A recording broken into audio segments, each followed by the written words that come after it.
자, 히브리서 3장 1절 같이 읽어요. 그러므로 함께 하늘의 부르심을 받은 거룩한 형제들아, 우리가 믿는 도리의 사도시며 대제사장이신 예수를 깊이 생각하라. 아멘. 오늘 말씀의 제목이 예수를 깊이 생각하라. 우리가 얼마나 예수님에 대해서 고민해 봤을까요? 우리 스스로가 예수님을 내가 얼마나 더 알고 그분을 만나기 위해서 얼마나 우리가 집중해 보았나, 시간을 쏟아 보았나, 굉장히 우리가 지금 생각해야 할 부분들입니다. 아마 우리가 그 하루 일기를 써보시면 내가 주를 위해서 사는 시간이 얼마나 되는지 딱 데이터가 나와요. 하루만 적어보셔도 그냥 나옵니다. 그런데 대부분 이 일기장을 써보신 분들이 이 일기장을 써내려가면서 좋은 점이 뭐냐? 하루 일과에 주의 일을 더 하려고 시간을 늘려가다라는 겁니다. 쓰기 전에는 이 시간의 관념이라는 게 없기 때문에 그냥 내게 주어진 현실에 따라서 흐름을 따라 살아가는 거예요. 그런데 성경은 뭐라고 말하냐면 때가 가까울수록 기회를 사라는 거예요. 기회를 사라. 세월을 아끼라는 이 원어의 말이 기회를 만들라 그 말이에요. 그러니까 마지막 때에는 내가 일부러 시간을 주를 위해 빼지 않으면 죄를 할 수 없는 그런 때로 마귀가 모든 환경의 흐름을 바꿔간다는 겁니다. 우리가요 유튜브에다 이 뺏기는 시간이 어마어마합니다. 아마 여러분이 유튜브를 보는 그런 놀라운 정신력으로 성경을 파고들고 예수님 만나려고 몸부림친다면 우린 영적으로 깊어질 수 있어요. 굉장히 앞서는 신앙생활을 할 수가 있습니다. 그런데 그게 우리 힘으로 안 되니까 문제죠. 그래서 성령의 도움을 구해야 돼요. 성령님, 내가 그동안 유튜브를 많이 봤는데요. 내가 엉뚱한 걸 많이 봤는데요. 성령님, 나의 양심과 나의 생각을 주장하셔서 강권하셔서 기도에 진력하고 말씀 앞으로 깊이 가고 주님을 만나기에 더 시간을 쏟는 우리가 되게 해 주십시오. 기도할 때 성령이 도와주시는 거예요. 그러니까 우리는 늘 누구의 도우심이 필요한 거죠? 성령님의 도우심을 갈망해야 돼요. 어떤 집사님이 이분은 아주 드라마를 그 예전에 연속극 아주 드라마를 쫙 끼고 있어요. 몇 시에 뭐하고 몇 시에 뭐하고 몇 시에 뭐하고 몇 월날 뭐하고 몇 월날 쫙 껴가지고 다른 거에 마음을 쏟을 시간이 없었답니다. 왜? 예배당에 앉아있다도 축도도 안 끝났는데 그 프로 시작하니까 교회에서 나갔다는 거예요. 그 정도로 자기가 사탄에게 속아서 시간을 빼앗겼다는 겁니다. 그것은 시간만 빼앗긴 게 아니라 사실은 뭘 빼앗긴 거죠? 믿음을 도적 맞은 거고 내 양심을 도적 맞은 거고 참 나를 도둑 맞은 거예요. 그런데 어느 날 자기가 예배당에 앉아서 또 그 드라마가 딱 시간이 다가오는데 갈등이 생기는 거죠. 내가 지금까지 한 번도 안 놓쳤는데 예배를 좀 못 드리다 가다가 한 번도 안 놓치고 봤는데 그날따라 이상하게 그렇게 양심에 가책이 오고 편치가 않더라는 게 가려고 하니까. 그런데 그날따라 목사님 설교가 뭐였냐면 당신은 주를 위해서 얼마나 몸부림쳐 보았습니까?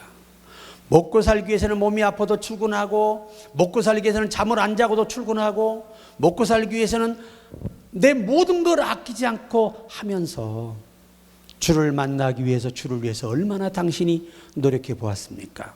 이 설교에 아주 강하게 부딪혔다고 합니다. 그래 그날 집에 가서 잠이 안 오는 거예요. 잠이. 그래 예배당 와가지고 하나님 제게 바른 정신을 주세요. 바른 생각을 주세요. 바른 신앙관을 주세요. 그렇게 기도하는데요. 일주일 정도 기도하다가 의자에 잠이 들었는데 세상에 갑자기 소복 입은 여자가 자기 몸에서 쑥 나와가지고 노려보더니 그냥 슉 하고 나가더라는 거예요. 그때부터 아무것도 싫어지고 성경 보고 싶고 교회 가고 싶고 기도하고 싶고 그러더라는 거예요. 이게 귀신 들리면요 제정신이 아니거든요. 그러니까 우리가 성령에 이끌리면 하나님의 일을, 마귀에 이끌리면 마귀의 일을 하는 거예요. 그러니까 굉장히 이게 중요한 거예요. 예수를 깊이 생각해 봐야 돼요. 그 첫 번째가 자신을 비워 종의 형체를 입으신 예수를 생각해 봐야 돼요.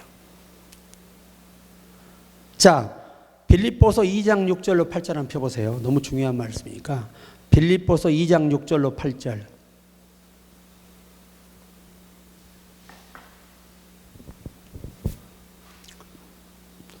빌립보서 2장 6절로 8절 같이 읽습니다.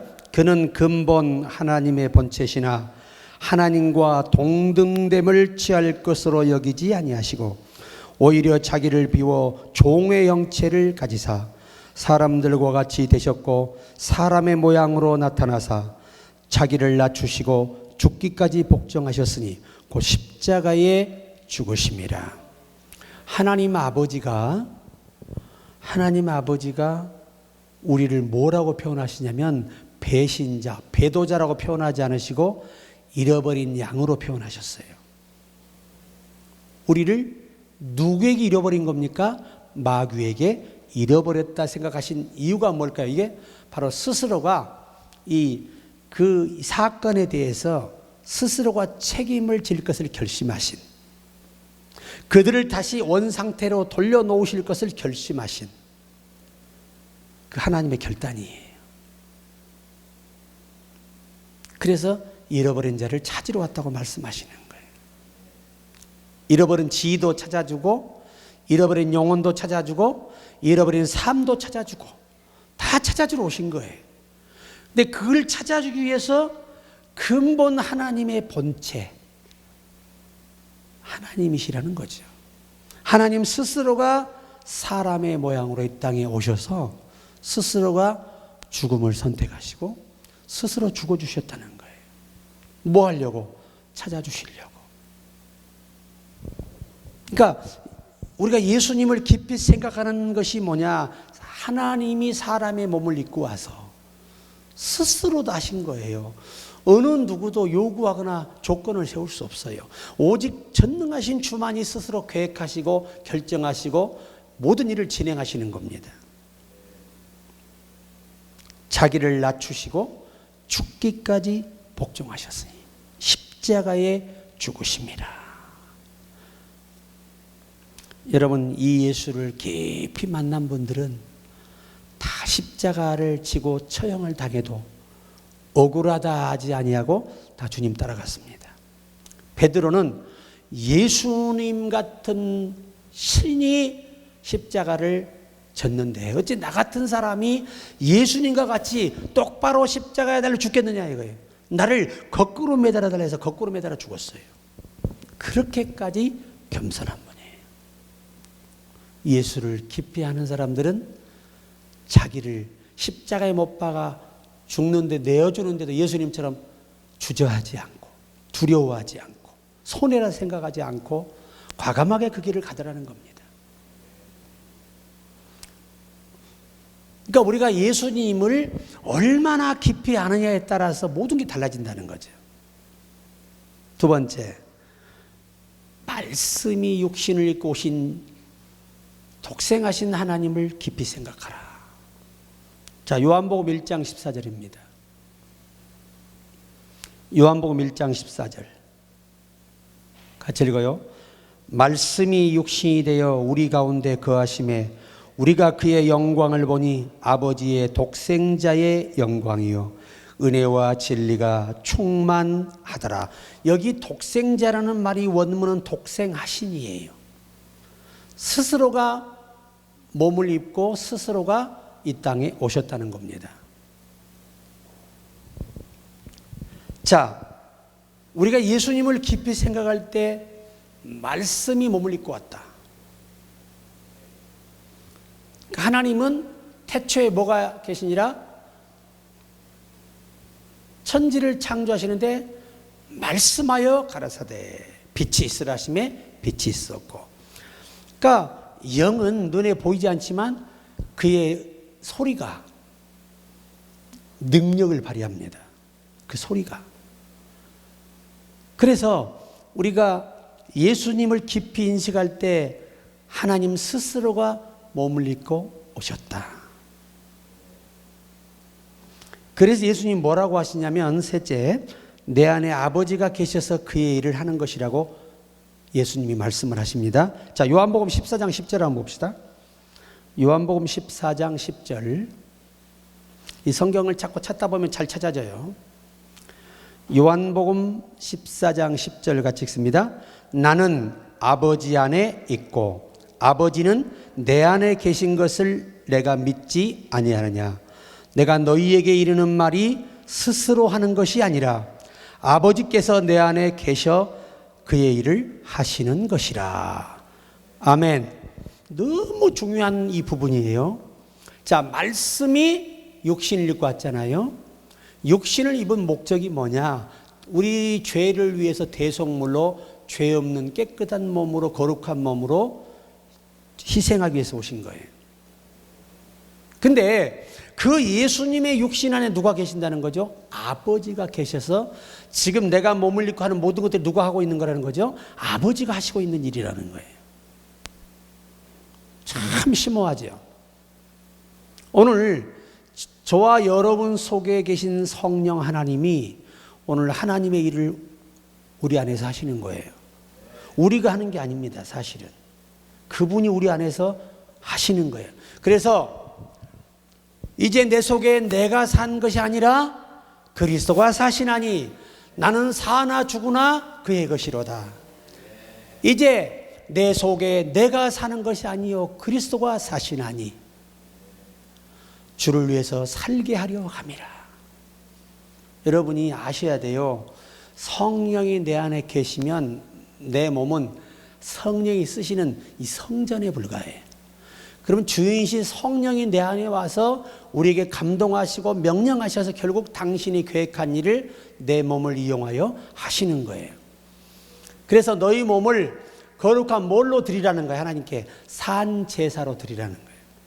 너희 몸이 하나님이 쓰시는 도구로 드리라는 거예요. 그러니 이 몸을 건강하게 잘 지켜야 되겠어? 안 지켜야 되겠어요? 여기다 소주 넣으면 되겠어? 안 되겠어? 안 되죠. 여기다 나쁜 거 넣으면 안 돼요. 왜? 몸이 망가지면 하나님이 하실 일이 제한됩니다. 제한돼요. 이게 마음은 우리가 뭐예요? 그냥 청춘이야 전부 다. 그런데 몸이 확 가가지고 말을 안 들어요. 그러니까 참 답답하죠, 사실은. 네. 제가 아는 그 장로님이 그때 연세가 한 50대 후반이었을 거예요. 그런데 이분은 태어나서부터 콜콜해요. 그 얘기를 간증을 들어보니까, 그러니까 이 장로님이 뭔 일을 시킬 수가 없어. 왜? 예, 아유, 해야 되는데, 아유, 예.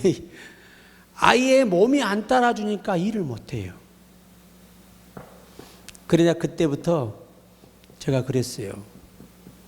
청년처럼 강건하라고 말씀하셨는데 지금부터 생각을 바꾸세요. 나는 책지기에 맞음으로 건강하다. 성령이 내 몸에 내 안에 권능을 주셔서 나는 일할 수 있다.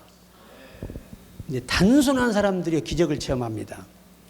그렇게 한 7, 8개월 한 것 같은데 어느 날 저한테 그래요. 목사님, 저 지금 이렇게 긴 시간 감사하기도 하고요. 몸의 느낌도 기분도 좋고 그래서 요새 좀 컨디션 좋아지고 그래서 제가 병원에 오늘 검사받으러 간다는 게 종합검진을. 그래서 이제 가셨는데 돌아 나와가지고 그날 밤이 수요일 밤인데 감사원금을 봉투를 이만큼 담았고 낸 거예요. 그때는 이제 1,000원짜리지만 이만큼이면 기분 좋잖아, 이게. 그러니까 당신으로는 최선을 다한 거죠. 아니 뭐 아파서 골골한데 뭔 돈을 벌었겠어요. 그래서 최선을 다해서 하나님께 헌금하는 그 헌금 내용이 뭐냐. 하나님, 내 평생의 처음으로 내 몸의 모든 기능이 좋아졌다는 결과를 얻었습니다. 그냥 그 결과를 보고 나니까 더 기운이 솟아가지고 그때부터 목소리에 막 힘이 들어오고 막 뛰어다니고 말이죠. 한 번도 뛴 적이 없거든요. 나는 그렇게 건강하게 일하는 분을 처음 봤어요. 그러니까 하나님은 힘을 주세요. 모세만 주는 게 아니에요. 우리도 하나님이 믿고 구하면 주신다는 거죠. 그러니까 오늘 항상 알아야 돼. 내 안에서 성령이 아버지의 일을 우리를 통해 하신다는 거. 우리 몸을 들어서 아버지의 일을 하신다는 거. 이게 중요한 거죠. 그 다음에 예수님은 십자가에 우리를 구원하기 위해서 십자가의 부끄러움을 개의치 않으셨어요. 참 대단한 일이 히브리서 12장 2절입니다. 참 귀한 말씀이 여기 있습니다. 히브리서 12장 2절. 우리가 주님의 일에서 부끄러움을 몰라야 돼요. 그걸 초월해야 예수님 같은 이 예수를 아는 사람이 되는 겁니다. 자, 같이 한번 읽어요. 믿음의 주여 또 온전케 하신 이인 예수를 바라보자. 저는 그 앞에 있는 즐거움을 위하여 십자가를 참으사 부끄러움을 개의치 아니하시더니 하나님 보좌 우편에 앉으셨느니라. 여기 우편 그러면 의자가 또 하나 있는 걸로 생각하는데 그렇지 않다는 거 말씀드렸었어요. 이것은 헬라어나 히브리 전승에 그만큼 그가 부활의 영광을 입음으로 더 인간에게 칭송받고 높임받는 그가 만왕의 왕이 되셨다는 걸 이렇게 표현하신 거예요. 자, 십자가의 부끄러움을 개의치 아니하시고, 여러분 십자가 지실 때 부끄러움 당했어요? 안 당했어요? 참 여러분 제자한테 팔려요. 제자한테. 그리고 옷을 벌거벗김을 당하고 뺨을 맞고 채찍을 얼마나 세게 맞았던지. 자, 우리가 시편 한번, 시편 20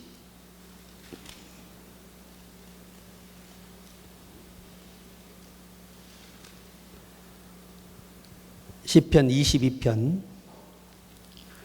예수님이 채찍에 맞은 상황을 다윗이 영어로 본 겁니다.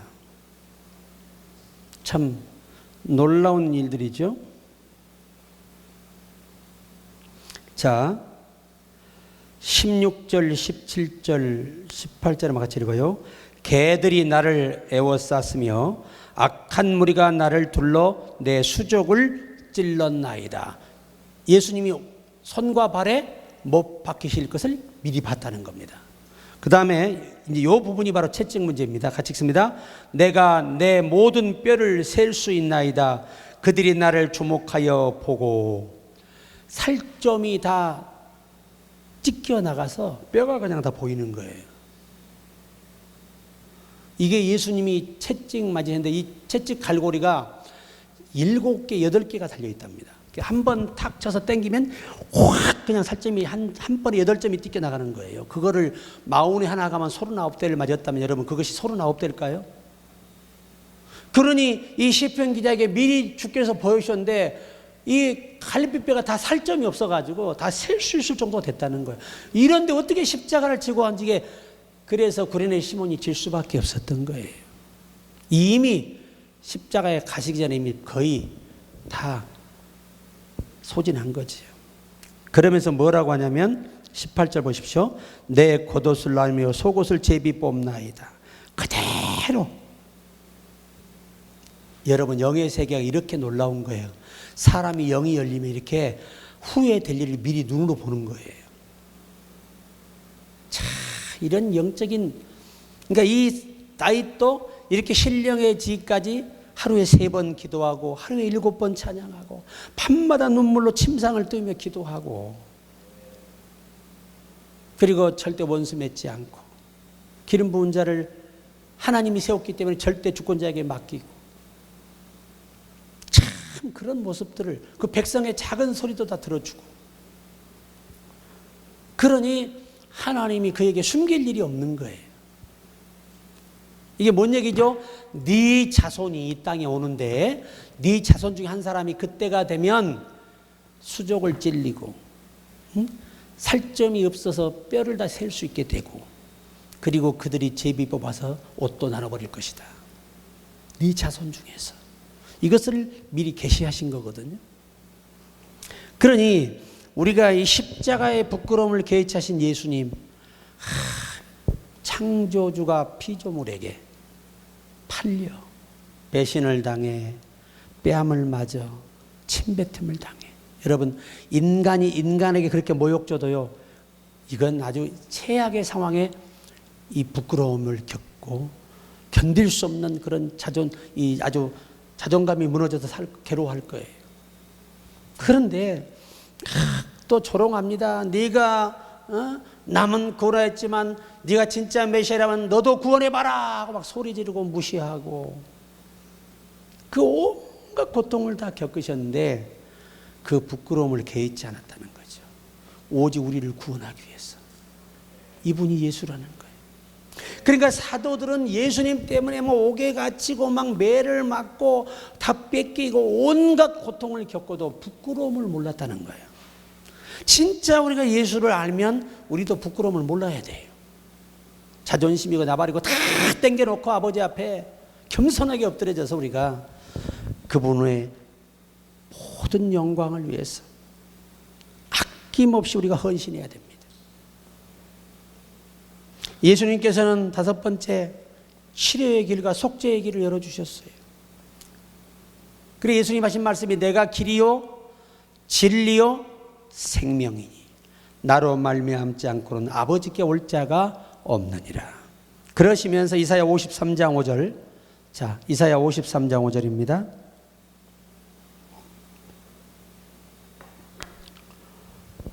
이사야 53장 5절. 자, 우리 같이 봐요. 같이 읽습니다. 그가 찔림은 우리의 허물을 인함이요 그가 상함은 우리의 죄악을 인함이라.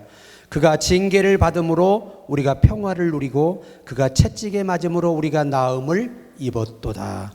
여기 그가 찔림은 우리의 허물이라는 말은 자범죄를 말하는 것이고, 상함은 우리의 죄악이라는 말은 원죄를 말하는 거예요. 그가 징계를 받음으로 하나님과 우리가 연합하여 하나가 될 수 있게 됐고, 그리고 채찍에 맞음으로 우리에게 치료를 허락하셨어요. 그래서 이후로 예수 이름으로 기도할 때 병이 낫고, 예수 이름으로 내가 치료를 믿으면 내 몸의 병도 낫는 겁니다. 참 놀라운 일이죠. 그래서 병 고침 연사를 이아오마이 카리스마 그래요. 이아오마이 카리스마, 망가진 기능들을 회복시키다. 치료가 뭐예요? 원래로 돌리는 거예요. 원래로. 그래서 예수님은 치료의 길도 열어주시고, 하나님과 화목의 길, 교통하고 소통하고 대화할 수 있는 길을 열어주시고, 우리의 죄를 다 사해 주시고, 가난한 사람이 부유하도록 만들어주시고, 예수 안에서 얼마든지 얻을 수 있는 길을 열어놓으셨어요. 문제는 우리가 믿음이 있느냐 없느냐가 과제예요. 이제 그것들을 믿음으로 인조해야 되는 거예요. 누려야 되는 거죠, 우리가. 자, 여섯째는 하늘로 올라간 자는 인자 외에 없다는 거예요. 자, 우리 요한복음 3장 13절입니다. 이 말씀이 굉장히 어려운 내용인데 여러분 이걸 이해를 잘해야 돼요. 자, 요한복음 3장 13절 같이 읽습니다. 하늘에서 내려온 자 곧 인자 외에는 하늘에 올라간 자가 없느니라. 그럼 먼저 간 성도들은 어디가 있다는 거예요? 예수님 혼자 올라갔으면? 공중에 떠 계신가 전부 다? 어느 집합 장소에 있을까요? 자, 보세요. 여러분이 구약 성경의 지성소 누구만 들어갈 수 있어요? 대제사장만 들어갈 수 있어요. 오늘 본문 첫 소절이 뭐예요? 대제사장이신 예수 그리스도. 자, 이 대제사장만 지성소에 들어갈 수 있어요. 그 지성소가 어디냐? 하나님의 보좌가 있는 곳을 계시한 겁니다. 그럼 지금 성도들은 어디에 가 있느냐? 자, 누가복음 23장 43절입니다. 지금 여러분 보좌가 있는 이 여호 하나님의 보좌가 있는 성전 안에는요 아무도 갈 수 없어요. 지금도. 거기는 이 세상 끝나고 우리가 부활의 신령한 몸을 입고 이제 다 이 세상이 끝나고 우리가 의인으로 영생의 부활을 입어서 들어가서부터 예배가 시작되는 거예요. 그전에는 다 어디서 하느냐 보세요. 자, 누가복음 23장 43절 시작. 예수께서 이르시되 내가 진실로 내게 이르노니 오늘 내가 나와 함께 낙원에 있으리라 하시니라. 자, 절 보세요. 하늘나라는 이 표기는 천국 전체의 영역을 표기하는 단어예요. 그 중에서 천국, 킹덤은 우리나라 같으면 대통령실을 말해요. 그 외의 지역이 다 어디에? 대한민국이. 여기가 낙원이에요. 그래서 우리가 하늘나라의 영역을 표기할 때 하늘나라는 천국 전체의 영역을 표시할 때 쓰는 단어고 천국이란 말은 바실레이아, 영어로 킹덤이라고 하죠. 왕이 머무는 보좌가 있는 곳을 천국이라 그래. 그 외에는 다 천국 안에 뭐예요? 낙원이라 그래. 거기에는 뭐가 있을까요? 보좌로부터 흘러나오는 생명수가 흘러나와서 그 생명수 강가에서 무리를 셀 수 없는 큰 무리가 거기서 생명과를 먹으며 생명수를 마시며 거기서 여호와를 찬양하는 거예요.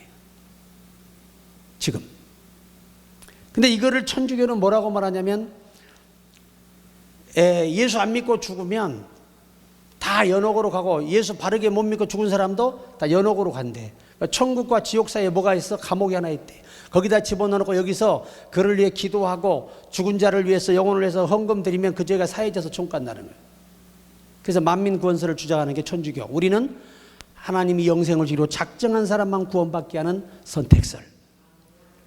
기독교의 다른 점이에요.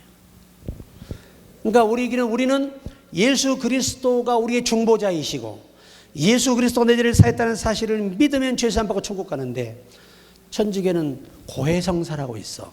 신부가 대신 죄를 사해줘야 스스로 죄를 고백해 사함 받을 수 없어. 신부가 대신 해줘야 죄가 사해진다는 거지.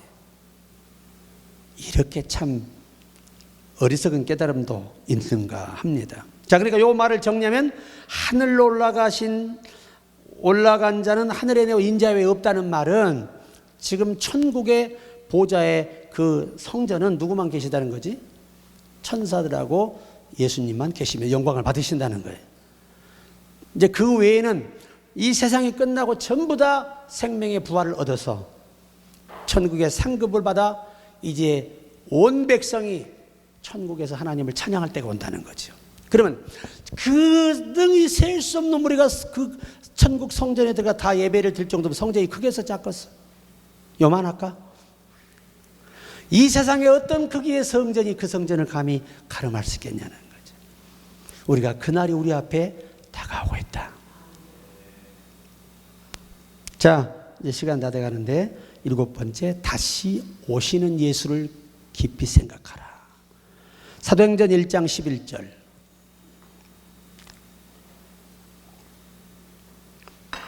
예수님이 다 말할 수는 없죠.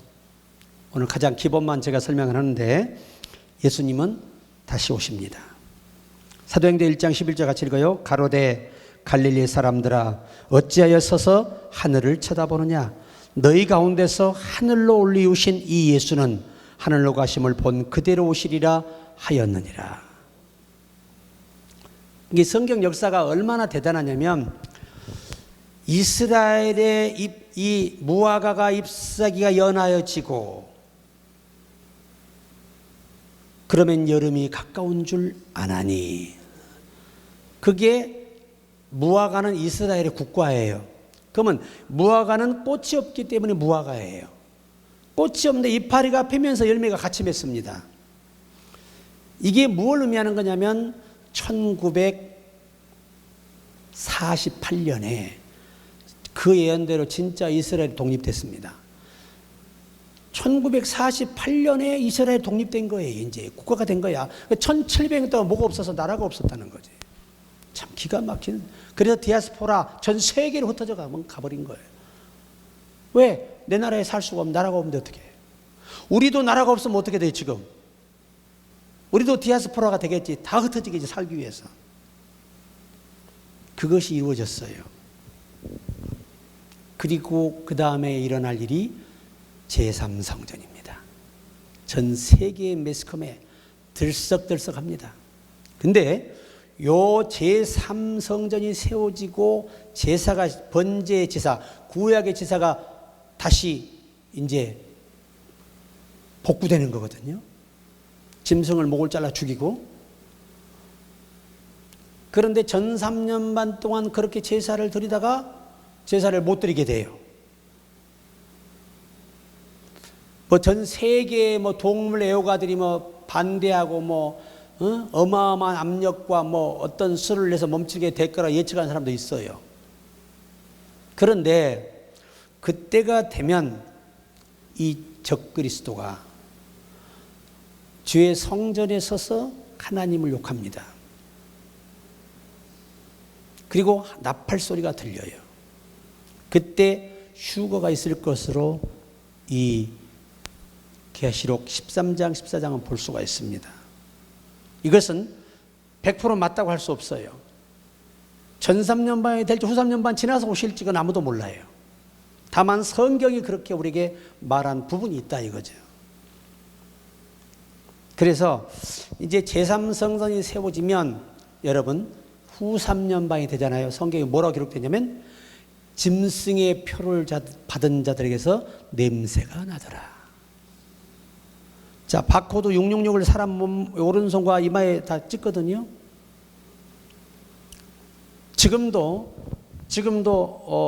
바코드 찍어서 출퇴근하는 사람들 있어요. 안 걸고 다니고 그냥 딱 지나가면 착착 그냥 자동으로 알아서 기계가 반응을 하겠죠. 실제적으로 이 바코드를 받은 여자 중에 자살한 사람이 있어요. 이 바코드를 개발한 샌더스라는 사람이 양심선언을 했습니다. 이거는 절대 인간의 편의를 위한 신분증이 아니라는 거죠. 사람의 생각을 조종할 수 있는 무서운 AI의 기능이 탑재되어 있는 무서운 바코드라는 거예요.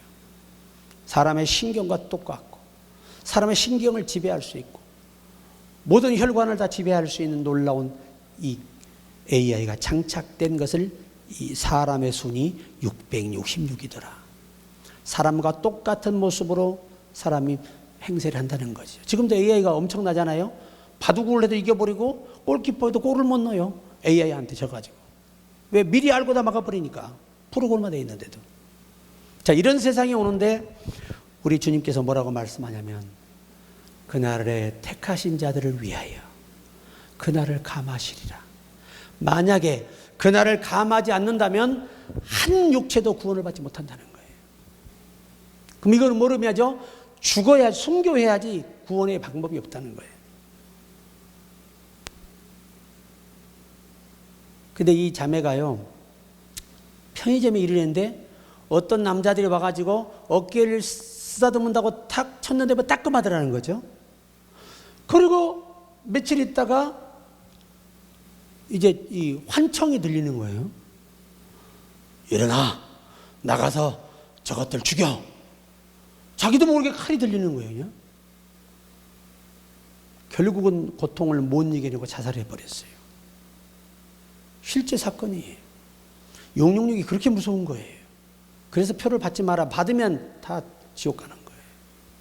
이게 냄새가 나다라는 말의 의미는 뭐냐? 그들이 본격적으로 그들 속에 증세가 나타난다는 거죠. 증세가. 냄새라는 표현을 쓰는 이유가 뭐예요? 냄새는 정신의 세계를 비유할 때 쓰는 단어거든요. 그렇게 사람이, 그러니까 완전히 사람이 아니고 뭐가 돼버리죠? 사람은 사람인데 AI라는 그런 놀라운 기능이 탑재된 것이 와가지고 사람을 갖고 노는 거예요. 그래서 그들이 원하는 노예로 사는 거예요. 지금 뭐 지진 이런 거 다 주님 오실 날을 예고하는 예고편에 불과합니다. 그러나 제3성이 세워지면 그때는 우리는 최악의 상태로 세상이 악해져요. 그래서 그때는 다 목 잘라 죽여요. 총살 안 시키고. 잔인하게. 그 성경이 뭐 가난한 자와 부자가 할 것 없이 다 목 잘라 죽이니라. 이 단두대를 미국에서 중국에서 주문해가지고 이 중국제 단두대가 완전하지 않대. 한 번에 잘려야 돼. 안 잘리면 얼마나 고통스럽냐고 이게. 5만 개 이상을 주문해서 다 갖다 놨어요. 지금 전 세계 어느 나라가 이 적그리스도의 세계가 뭐냐면 한 통일 나라가 생기는 거죠. 세계의 통일 나라, 통일 국가가 생기는 거예요. 한 국가로 다 체제가 바뀌어서 그 체제가 세상을 다스리는 이 세계가 일루미나티가 생각하고 프리메이슨이 꿈꾸는 이 제국이에요. 거기에 거짓 선지자도 많이 나타나겠죠. 지금 누가 될지를 모릅니다. 그러나 시간이 조금 가면 주님이 드러내실 거예요. 우리 깨어 있어야 됩니다. 그래서 오늘 예수를 깊이 생각해야 돼요.